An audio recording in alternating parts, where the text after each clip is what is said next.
বাবা ও পলিথিনে জুগাইতেছে। আসসালামু আলাইকুম, আশা করি সবাই ভালো আছেন।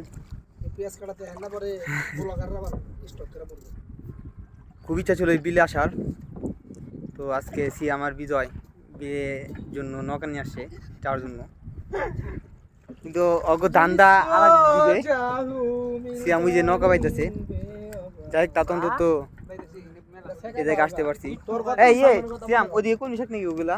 না ভাই না, না হইলেও হয়, না হইলেও হয়।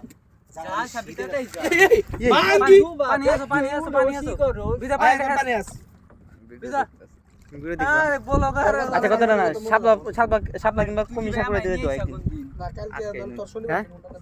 এই সিয়াম শাপলার কলমি শাক করে দিতে হয় তো একদিন ভাই। তাহলে ওইদিকে শাপলার কলমি শাক কবে? ওটা আপনি শনিবারে।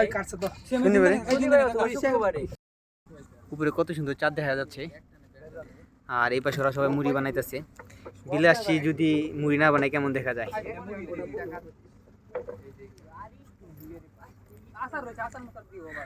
পিছনে দৃশ্য আরো সুন্দর।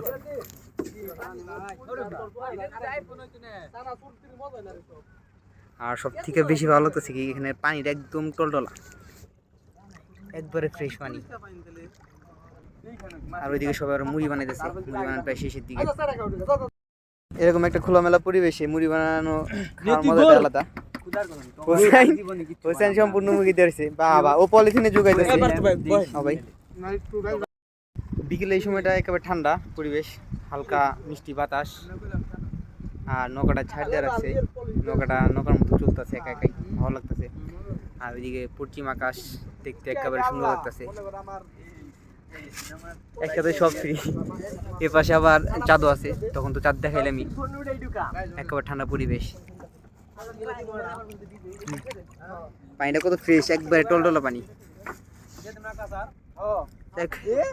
আসলে এই জন্য মূলত গ্রামে থাকা, কারণ ঢাকা থাকলে এরকম খোলামেলা পরিবেশ পাওয়া যায় না, যার কারণে বিরক্ত লাগে।